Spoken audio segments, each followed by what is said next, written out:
एक बार एक आदमी बड़ा धर्म कर्म ज्यादा नहीं किया था, पाप भी किया था, और मरते समय उसके बहू बेटा आए और अपने उस माता पिता जो मरने वाले थे उनके मुंह में गंगा जल डाले, तुलसी दल डाल दिए, और वो आदमी चला गया भगवान के धाम। तो यमराज के दूत सोच रहे थे किसको ले जाऊंगा यमपुरी में, प्रताड़ित करूंगा, मारूंगा, नरक में ले जाऊंगा, लेकिन वो चला गया भगवान के धाम। तो यमराज के दूतों ने जाकर के यमराज से बताया, कहा महाराज वो फला आदमी जो पापी था उसके अंतिम समय में उसके बहू बेटा ने उसके मुंह में गंगा जल और तुलसी दल डाल दिए, भगवान राम का नाम रख दिए, वो चला गया भगवान के धाम। तो यमराज को गुस्सा आया गंगा जी के ऊपर कि सभी को भेज देती हो भगवान के धाम। तो यमराज गदा लेके गए और गंगा जी से लड़ाई करने के लिए, झगड़ा करने के लिए। कहाँ? हरिद्वार, जहाँ गोमुख से गंगा जी निकली हैं, और संध्या का समय, यही समय जिस समय हम लोग कथा का आनंद ले रहे हैं, इसी समय पे सब भक्त लोग गंगा मैया की आरती उतार रहे थे। तो यमराज ने सोचा कि अगर अभी गंगा जी से कुछ बात बोलूंगा तो भक्त लोग नाराज हो जाएंगे, ये हट जाएं तब गंगा जी से बोलूंगा। आरती होने के बाद सब चले गए। तो यमराज गदा लिए हुए गंगा जी की तरफ देखे, बड़ी बड़ी आंख करके। तो गंगा मैया ने कहा कि भैया यमराज बहुत गुस्सा में हो क्या? कहा बहुत गुस्सा लगा है गंगा जी तुम्हारे ऊपर। कहा क्यों? तो यमराज ने कहा बोले तारन की तो है बान परी। बान माने आदत। गंगा जी को यमराज कह रहे हैं बोले तारन की तो है बान परी,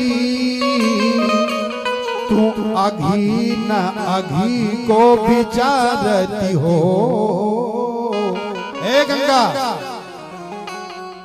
आपकी आदत बन गई है कोई गंगा जी के दर्शन कर ले, गंगा जी में स्नान कर ले, गंगा जलपान कर ले, उसका उद्धार कर देती हो। नहीं देखती हो पापी है, पुण्यात्मा है। विष्णु और शंकर के दूतन से मेरे दूतन को पिटवावती हो।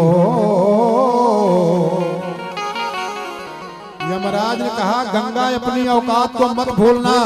अरे ये गंगा के शीश पे अरे बैठी के गंगा तुम नाहक दंगा करावती हो, तुम नाहक दंगा करावती हो।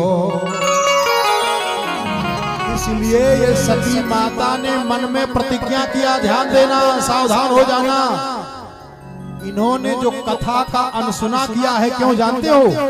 ताकि मेरी आयु नष्ट हो जाए, और अब की बार मेरा शरीर जब दूसरी बार कहीं जन्म ले तो मैं ऐसी वो गंगा प्रकट करूंगी जो संसार के समस्त प्राणियों का कल्याण करा देगी। अगर भगवान शंकर जी गंगा माँ के ऊपर इतना प्रसन्न है, जो एक मर्यादित स्थान को पवित्र करते हुए जाती हैं, लेकिन अब की बार मेरा जन्म होगा तो मैं वो गंगा धरती पर लाऊंगी जो पूरे संसार के प्राणियों का उद्धार करा देने वाली गंगा होगी। तो आज ध्यान देना, सती माता का जरा दूसरा चरित्र समझ लेना। जैसे माँ अपने बेटे को जब चलना सिखाती है तो माँ अपने बेटे को अंगुली पकड़ा करके स्वयं उल्टा चलती है।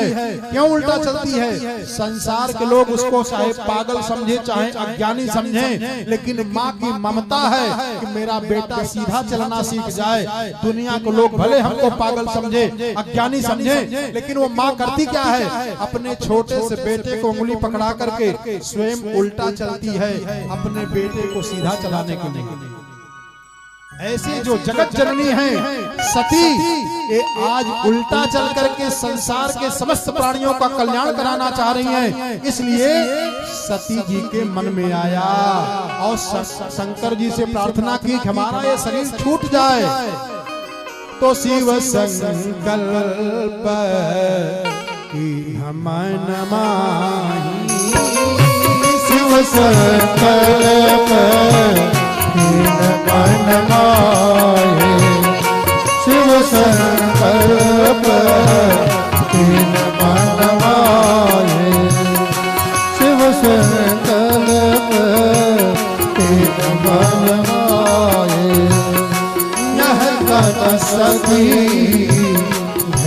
बनाए यह तन सती भेंट बनाए यह तन सती भेंट बनाए। भगवान शंकर जी कैलाश पर्वत पर आए, सती जी के लिए भी आसन लाए और इधर दक्ष प्रजापति को समस्त प्रजापतियों का अधिपति बना दिया गया था। ब्रह्मा जी ने बनाया, समस्त देवता आए थे, सब लोगों ने प्रणाम किया। भगवान शंकर जी ने मन से प्रणाम किया दक्ष प्रजापति को, लेकिन दक्ष प्रजापति को अभिमान आ गया करे कि हमारे दामाद होकर के हमारे चरणों में प्रणाम नहीं कर रहे हैं। और इतना नाराज हुए कौन? दक्ष प्रजापति श्राप दे दिए कि आज से किसी भी यज्ञ में अनुष्ठान में शंकर जी का निमंत्रण नहीं दिया जाएगा। परिणाम क्या हुआ? दोनों में विवाद हुआ। और जब श्राप देने लगे तो भगवान शंकर जी के जो वाहन है नंदी महाराज, उन्होंने भी श्राप दे दिया कि जाओ दक्ष, ये जो तुम्हारा मुख है ये बकरे का मुख हो जाएगा। और इधर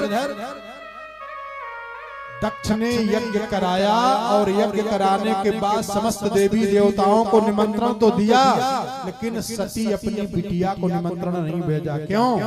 शंकर जी का अपमान करने के लिए। सब देवता लोग जा रहे थे अपनी धर्मपत्नी के साथ। सती जी देखी और सती जी ने अपने पति महादेव से निवेदन करी, महाराज आप भी हमारे साथ चले। भगवान शंकर जी ने कहा कि ऐसे स्थान पे नहीं जाना चाहिए जहां बिना निमंत्रण दिया हुआ हो, अपमान होने की संभावना हो। तो सती जी ने अपने पति महादेव से कहा कि 3 स्थान 4 स्थान पे बिना निमंत्रण के जाने में दोष नहीं होता है। कहाँ?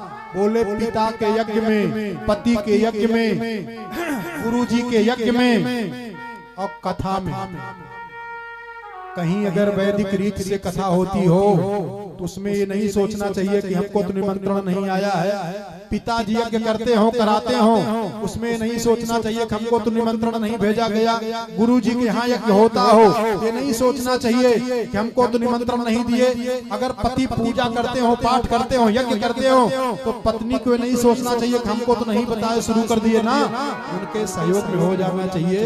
भगवान शंकर जी ने कहा देखो सती मेरी बात मानो, और जब नहीं मानी अपने मायके में जाती हैं और अपने पति भगवान शिव का अपमान देखते हैं तो बर्दाश्त नहीं कर पाती हैं। वो सती जाकर के यज्ञशाला में अग्निकुंड में उत्तर की तरफ मुख करके योग के द्वारा अपने शरीर से प्राणांत कर देती हैं। और ध्यान देना, सती जी अपने शरीर से जब प्राण निकालने लगी हैं तो अंते या मति सा गति, इसलिए ज्यादा से ज्यादा भजन करें। अंतिम समय में जो सोचोगे वही हो जाएगा। सती जी ने अंतिम समय में सोचा हे भगवान मेरे शरीर से प्राण तो निकल रहा है, लेकिन अब मेरा जब भी जन्म हो तो हमको पति के रूप में महादेव मिले। अरे सती मरत हरिसन बर मांगा और जन्म जन्म शिव पद अनुरागा।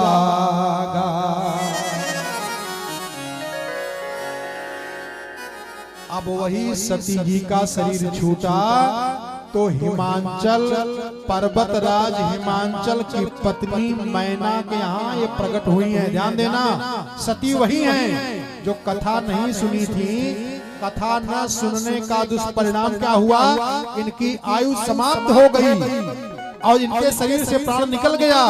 अब की बार जब ये पैदा हुई है तो कहा पर्वतराज हिमांचल की पत्नी मैना के यहाँ इन दोनों पति पत्नी ने तपस्या किया और मांगा हमारे यहाँ शक्ति का अवतार हो जाए। दुनिया के लोग पुत्र मांगते हैं, लेकिन हिमालय पर्वतराज हिमांचल और मैना दोनों ने तपस्या किया कि हमको कन्या पैदा हो जाए। तो यही सती इनके यहाँ पुत्री बनकर के अवतार लेती हैं।